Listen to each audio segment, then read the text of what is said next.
find the thing that makes you happy and work with it. Eventually, you could find ways to make something out of it. My biggest achievement is buying my first car. If you don't mind me asking, okay ako ask ko how much you buy the car? I bought the car not just to settle for less, to be the best version of yourself. Okay. That is the product of my hard work, not just for my business, but also for my side hustles.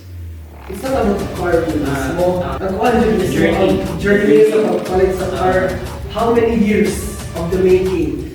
How do you stay consistent? To keep the car burning is I will do whatever I want. Change with that, and I need to work hard. I need to work double than I spend.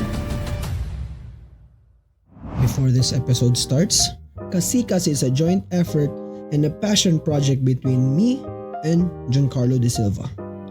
I suggest that you listen to the entire episode and not skip. Aside from the powerful words from our guests, we have a surprise somewhere in the middle of the episode just for you. We'd like to thank CO2 Coffee and Burger Aioli for sponsoring this podcast, but more on them later. Kasikas is presented by Purok Gahi and Silliman University, producing and songwriting artists. Enjoy the video. Hello everyone! Welcome to the first taping of Kasikas Podcast. Let's go! So, without further ado, let me introduce, ikaw ako introduce sa myself by say, everyone, let's welcome Irvi Bilandal. Hi, good morning. I am Irvi Bilandal, the owner of 6200 Shop Finance. Diba, Kwan, muna akong first question nimo. Kinsa si Irvi and giunsa nimo, unsay story nimo nga naka diri karon? So I started my journey when I was young, ako ko sa Changi. So I think that's what made me for who I am today. So did it me poor, did it with me rich, but we only have enough for our important kinanglan. So moving forward, as a student, during my elementary years, I went to swimming, varsity ko sa West, then joined several different competitions, then regionals for my grade 5, started my regional years, qualifying for Severa as a grade 5 until grade 6, then grade 6, na-qualified ko pala, but suddenly, it is when I faced my first setback, which wala ko nila kay disgrasya.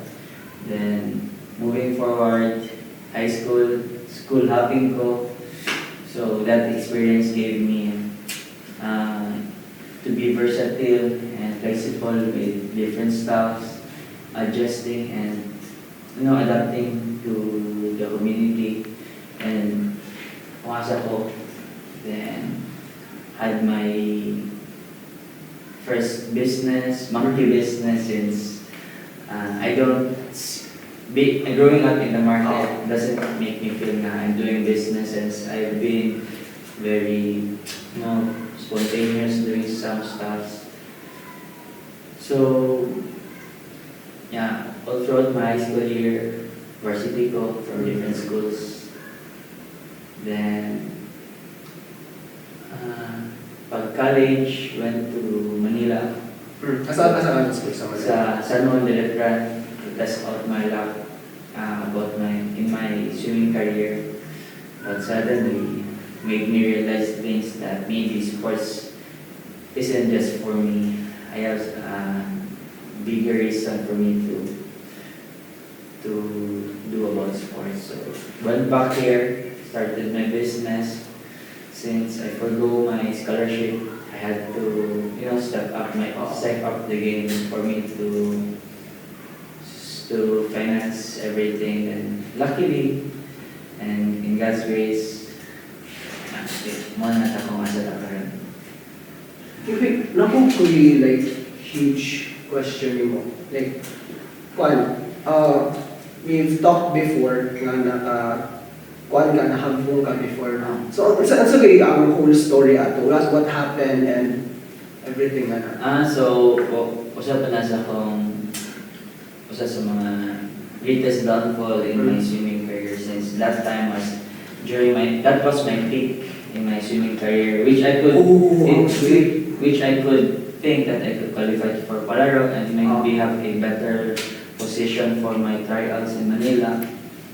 But suddenly, what happened is nahampo ko sa subject, and that subject was about science and nahampo ko sa project na ako kauban mula ni buhat sa part. So Kanami ka makarelate.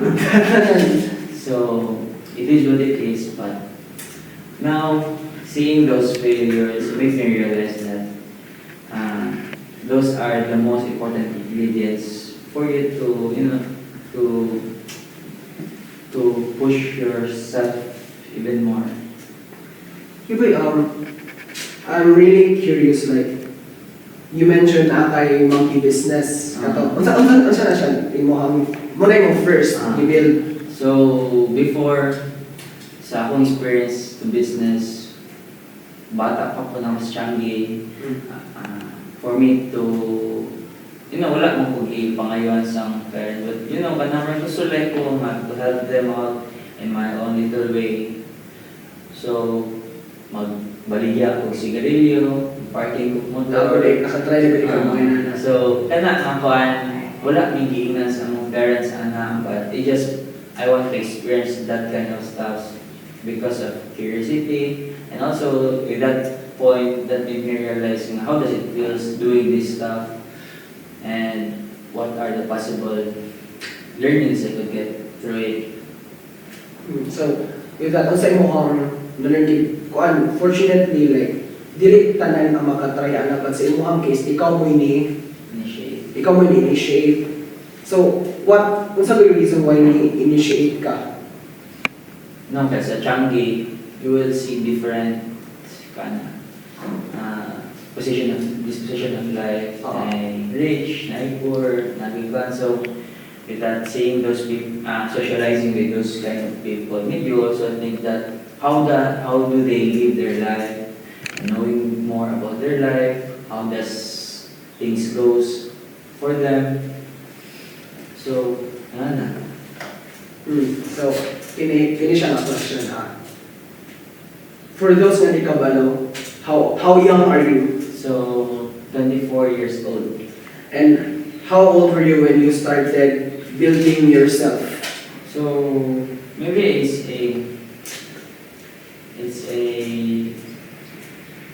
for me, I think it is, I started building myself when I was young. All those experiences being compiled, and it brought me for today. So, from my swimming experience, my business, my experience, and also in one of my school during high school is Sasada Youth League. Sasada Youth League. So that institution gave me experience that a regular school could give. So, those are some of the things that brought me. Okay. Kapag ang istorya nito, nakadungo ko ni mention ka something.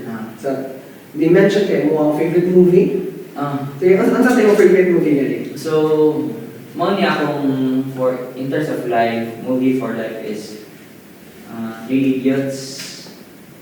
So, muna ako sa mga movie nga made me cry, and also a Taiwanese movie at atong One Night Only. So that movie is about risk taking and gamble. So that movie made me realize that we are just all gambling. It's a matter nga they are gambling for the resources that they have. So for us, we can also gamble things kung saan na nato. And we should always think that you can only spend what you have. You can only gamble kung sa extra sa imo. Another question about the gambling. Okay. Naiingon nga di ko magnegosyo kay wala na siya sugal. Di ba? Nakadawag na kaana. So, like, this is a huge question na naabot sa kumain. So, sabi like, nakalahian sa gambling of building a business for you. So for me, business and gambling, I think they're all just similar. Similar siya. Similar na sa concept kay, let's put it this way, if you gamble, what are the resources that you have that everyone has? Ano naman? Most of the time, like, ginagumay nga kwarta pero uban, like, fortunately for me, like, narapod. Like, sa mga gambling, For me, my concept, my idea for gambling in business is they're just the same because in business you're gambling your time. In gamble money, but in business kung ano sa imong time na ginagasto, you should always put in your mind there should something gets back to you. In gambling, it might be purely luck or how do you see gambling? So for me, I always think in mind because if you could earn different, if you have different stream of income, dira mahulog for me ang gambling na which stream of income going to gamble your time. Sana. What's that one thing that happened in your life that makes you want to pursue this sa imong career karon? Ay, paano pa dahil? For some context, everyone, ikaw may owner sa 600 job fines. Say, unsa na siya ang 600 job fines? So 600 job fines is a shoe business about then below SRP then original, then it prevent fake to triple money back. So my goal for my goal for that business is supposed to be like below SRP and all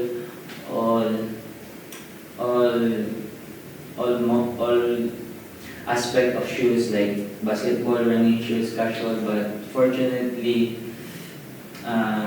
for where I am today, being the triathlon community and running community, it brought me to running. So running is one of the aspect that ito lang nakita kong opportunity ba. So currently we are focusing mostly on running shoes from mid-end to high-end. So Akwan. Kita tika na sa gawas ko. Muna ko nagatayan sa mga business owners ha. Like, low-key, di ba, palata.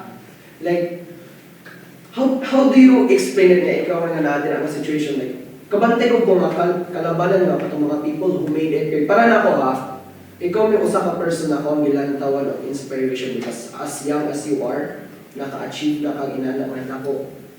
Anak, so, how do you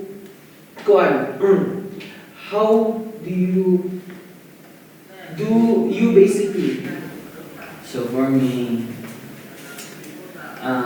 I do things na natural way. Kung gisa pagpada ko sa akong parents, so for me, seeing my parents how they live their life, they are one of my greatest role model na ginalook kay as how they live their life, how did they brought us na mapahuman yung eskwela, started na sila kasugod sila wala. So mana I need to live simple life and enjoy every bit of it. Ever heard of Burger Yoli? If not, then you're pretty much missing out. We'd like to give out 4 of you who are watching this podcast gift certificates to buy whatever you want at Burger Aioli. To join, react and mention 3 friends in the comments and we will choose 4 random winners. A huge thank you to Burger Aioli for feeding us throughout the shoot. Burgers and rice meals await you and open from 10 a.m. to 10 p.m. Tuesdays to Sundays. Order through GetFood, link in the description down below. We'd like to thank Burger Aioli for sponsoring our podcast. Now, back to the episode. Grabe, like, nagkakuan ko, like, karoon ba nga, pino na ka years, basically, na work on yourself?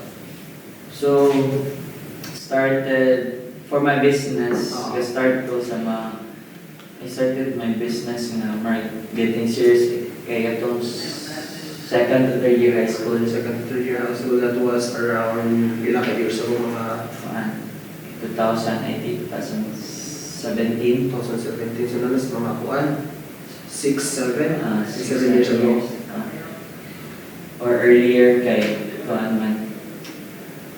Kay dagan ko magipangsudan dito. So I started my business from cookies, marking up mga for 10 peso each kuan. Nakakasagod sa cookies. Then ako na binadeliver all throughout around Dumaguete, gusto one. Then with that experience, ito na realize na ginag may give kanto rin ko na siya. So may venture out na ko different line na stuff. Itong cold wax. Cold wax katong mga pang remove of hair. Ang dami mga wax. Then may venture out na ko. Business akong in-law, which is the Himalayan lamp salt. So, ito, nagbaligya.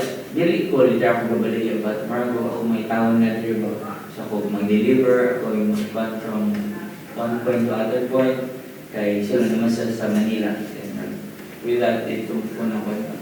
Nice thing, then, business, nag-report sa business. Unsay, kuan, mo rin ako mo siya pa siya mga. Unsa ang mo ang first taste of success? For me, I don't see myself successful since I'm still working on it, and karon ako makita is maybe one of my mga achievement is I bought my first car. My 23 last January. So, ito, Marsha ko, tanan na kahabo. And, seeing myself before COVID, nga nisakay ko car na ako nga magkasakyan na, na-jug ko po.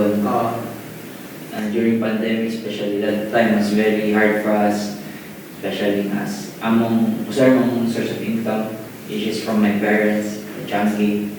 I drove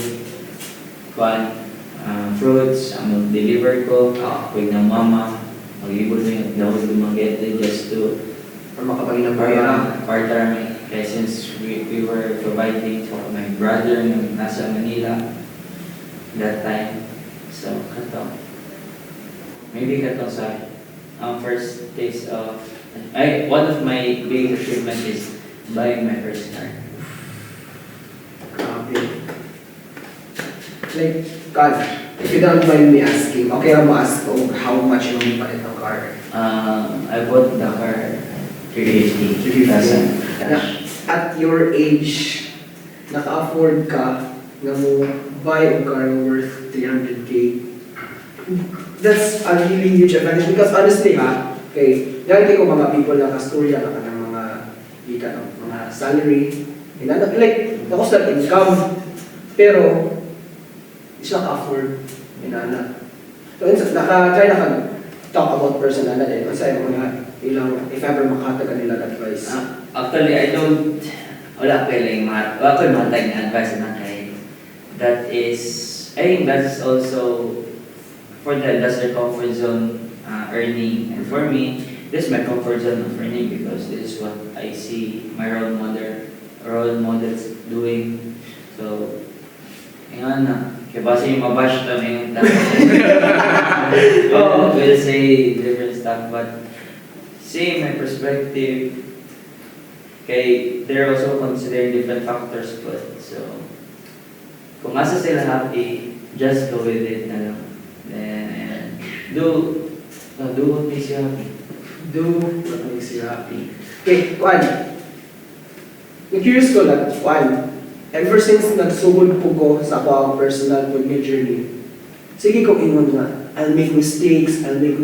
Importante ra makakapon ko, pero eventually, magkimura kaunon bitaw. Like, have you tried that before?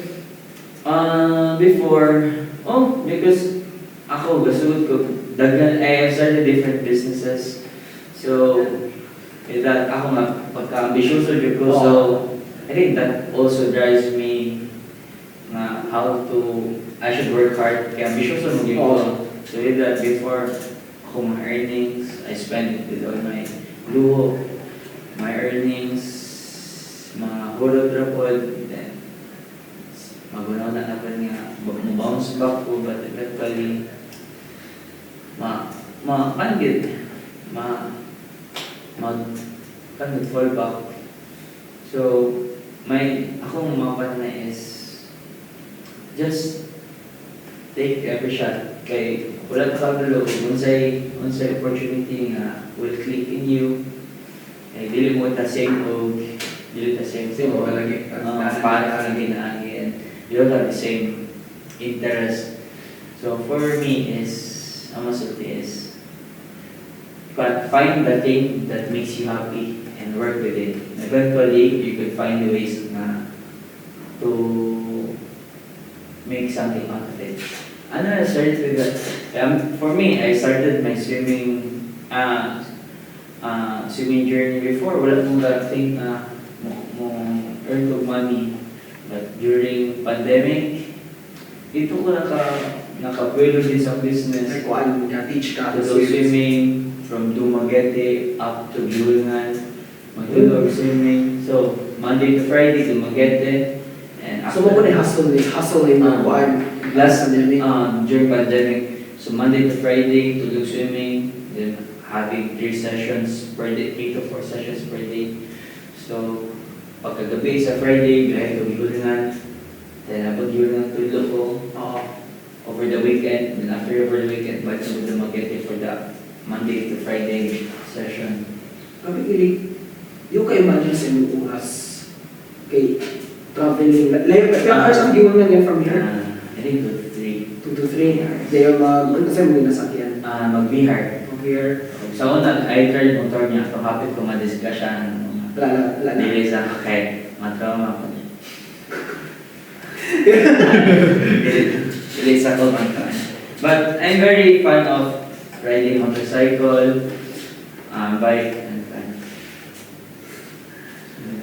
So, Juan, grabe like, from nothing, di ba? Then, what made you pursue 6-200? Kung sa'yo, mahitabo, like, naka-decide na naka-drink ka pursue. So, having a dream of sustainable business, I need to focus on one thing first, and hopefully soon if so kanagin siya kaya na niya to makapan by its own sa kung venture out of other business. So, seeing the opportunity okay, I really love sports, and seeing that and be that one of my fuel engage me na fun to help other people and to create impact through the community sa Kundapan. So with that, naghatag tao support sa mga local athletes. Then, kada silang inspiration for me to work hard for my business para to also to give back to the community. Naka-remember nito to sa una po na katong Mr. Inshams din mo.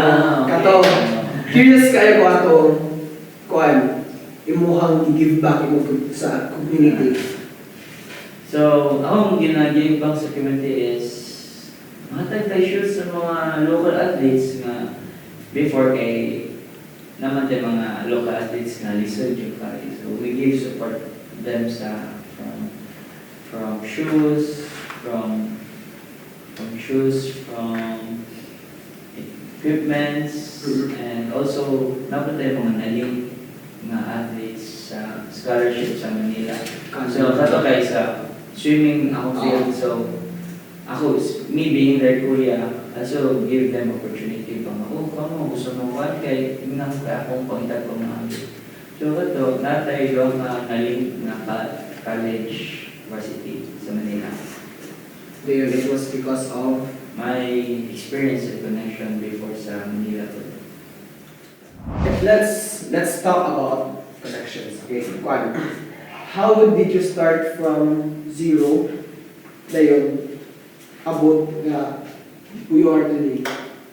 So, for me, since my path is connected from my younger years up to today, is for me being swimming, and it leads me, it gave me a interest about triathlon. But dugay jud ko nakasulod na nga kuan kay, you know, funny as it sounds, fake it until you make it. So, as much as I wanted to be in that part, you know what, I dreamt about my Ironman way back 2000. Yeah. Nga kana, kaya kung magulang pa yung naka-apilaan na, Like full distance. dili, 70.3 pag-yapan. So, kana, hoping po sa full distance since that experience isn't only about fitness but also financially capabilities kay mahal din siya ang event. So ato, give me connection. So let's get back to the question about connections. The most important is position yourself. Ako, bahala ako I started nga bahala na ako pinaka-gamayan or kinaubusan sa community as long as I'm doing my best and I made that as my motivation ba to be not just settled for this kind of position. Okay? Growing up as an athlete doesn't and giving me competing, I think it's in a mid-level to high level. Ito good push you ka not just to settle for less, push you ka to be the best version of yourself. Damn. It's amazing, but like same as you, like gakuan dito sa una, eto goal ko nga maka at least di ko ganahan mamatay o di ko ka-try o full distance Ironman. Like for me, like kung saan kanang unsay journey from kuan a person nga ganahan ka mo try until nga kanang makatry na mo ka o full distance. Like kung sa'y pathway ay. So, I think full distance is a very big and different siya nga event yet since it for full distance Ironman is consists of 3.8 swim, 180 bike, and 42 k run. So paka-marathon din ba? 2.2. 42.2. So for that event, it takes kanyan ka ng lalo ng bulsa because you cannot just train na wala kay kwarta kay you'll be spending from nutrition, from your coach, and from nutrition coach and equipments. That aspect is one of the most important aspect. Wala pa labot yung bike o yung mga shoes, yung equipments. So, kanyan. Hello, it's me again. We invite you to check out CO2 Coffee and Co-working Dumaguete, located right near St. Paul University, Dumaguete City, in front of Suzuki Motors. CO2 has really been kind to us because they allowed us to shoot in their boardroom. Not only that, but the place is for literally everyone. Imagine having an upcoming deadline or studying for an incoming test. Now CO2 has your back because this is not just a normal coffee shop, no. It's also a co-working space. And don't even get me started that they have a practice studio here for bands. Even Wilfredo practices here, and who knows, you might even get the chance to bump into them. CO2 Coffee and Co-working has something for everyone. Visit their Instagram at CO2 Dumaguete and on Facebook, CO2 Coffee and Co-working Dumaguete. Link in the description down below. Thank you CO2 Coffee for sponsoring us. Now, back to the podcast. Budget, money versus build your fund. Nang kay bala or bala for money, and if nana kay capability to could not work half day of your day. Na, I think Training for just training, commit for training, I think pwede na niyo pwede na ka maka-achieve na.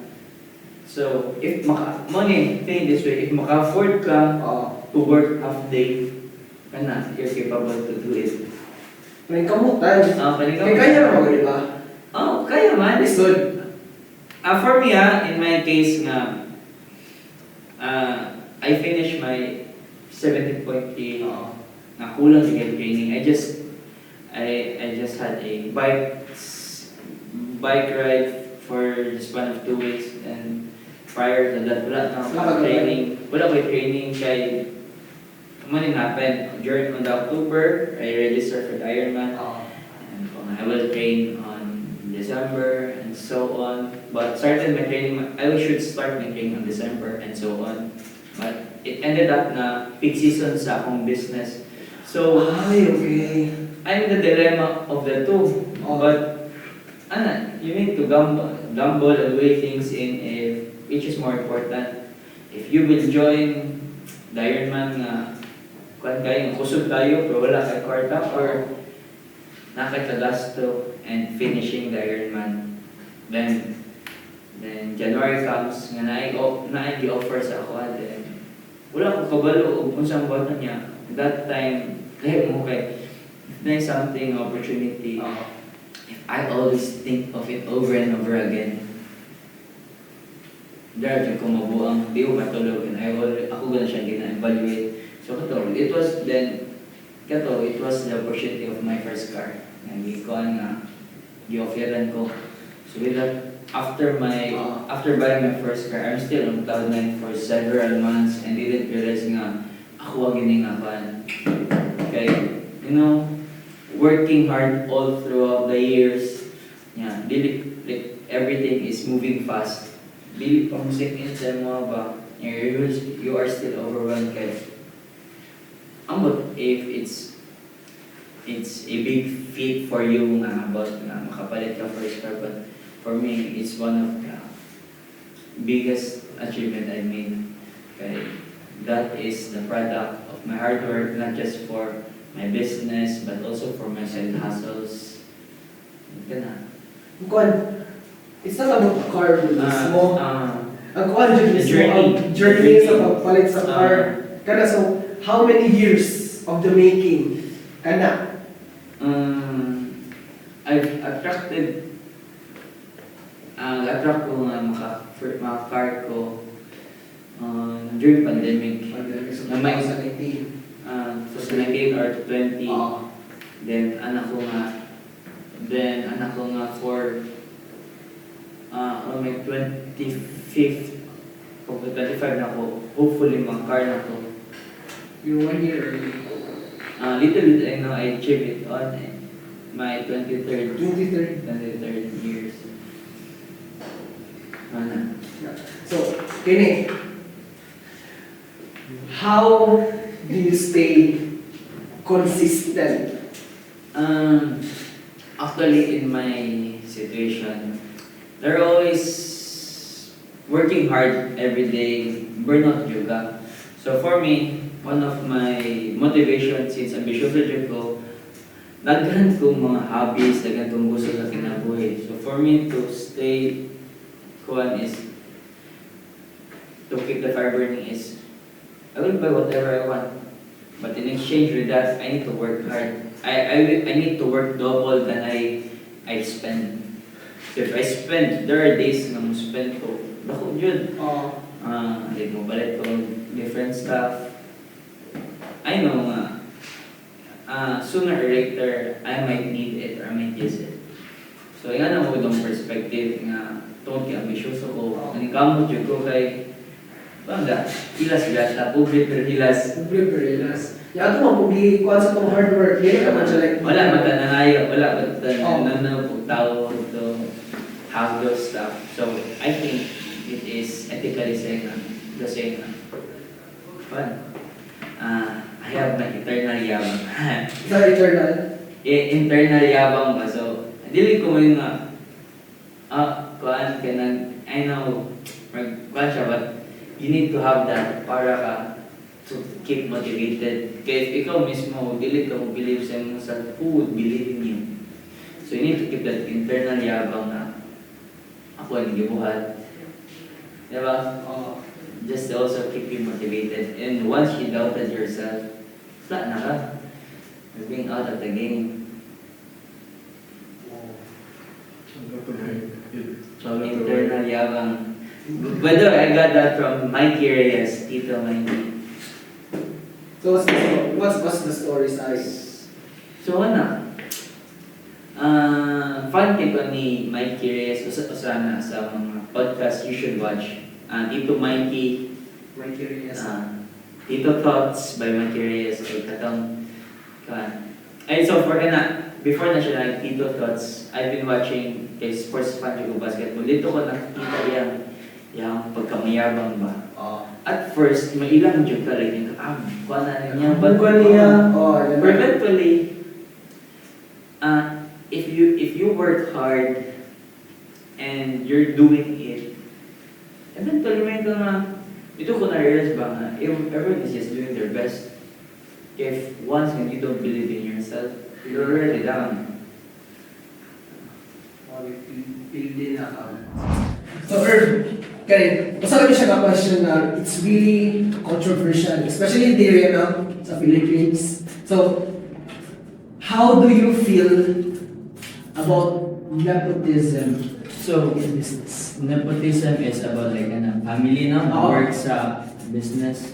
So, me seeing that set up, I don't recommend that because base niya more than makaguba sa family mo, especially money involved and wala na if that happens, this is kayo, then me seeing some of my friends nga ito business, ano na sila nga, if may mo, ayaw usa yung family for a business because it might break a family since there's money involved.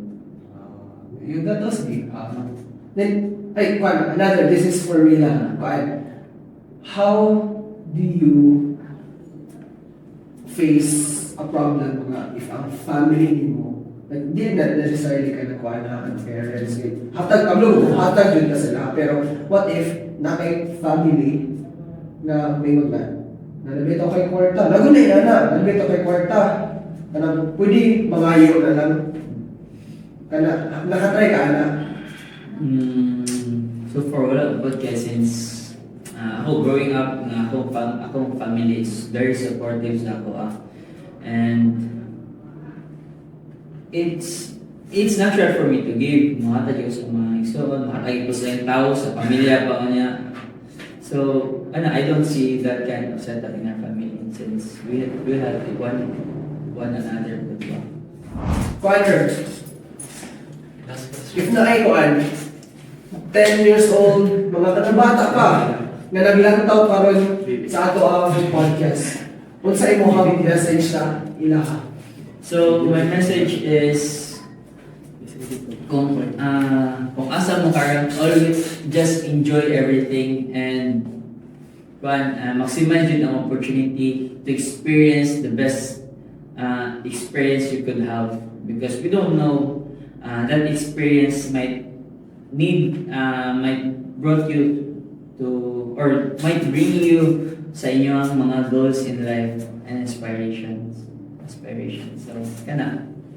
Sir, in behalf of my team, I'd really like to thank you for everything sa iyong advice. Sa paglibre mo sa coffee. Ruby Blaze, pero pan. Now is your time nga. Mo-plug ka anything you want. Ikaw na. So, ako i-plug akong page, 6200 Shop Finds, and I also thank these people behind the camera and these people na nag-invite na natadali. It's an honor for me to be invited as one of your speaker, and I know I'm not that successful, but this will also give me an inspiration and fuel to work hard even more, so that as I look back to this video sooner or later, ngayon ko nga ambot na kita pohon. Sana. I know I'm still far, but there's nowhere to go up but up. There's nowhere to go but up. So see you on the top. Let's go. The Kasikas team would like to thank the following: Tita Catherine Larena of Kuwait, Tito Marlon Ilombra of Shakey's Dumaguete, located at Robinson's Place, Dumaguete City, Miss Andeng of CO2 Coffee, Ate Kim of Burger Ayuli, Hervey Bilangdal, Mrs. Marivic Diano and Ken Hugo from Yes, Kuis Speed Anthony Montilla, Miss Nathalie Magat, Mr. Ramon San Flores, and Sir Kevin Kabawatan. This episode that you're watching might not happen if it weren't for them, so we'd like to give them a huge thanks.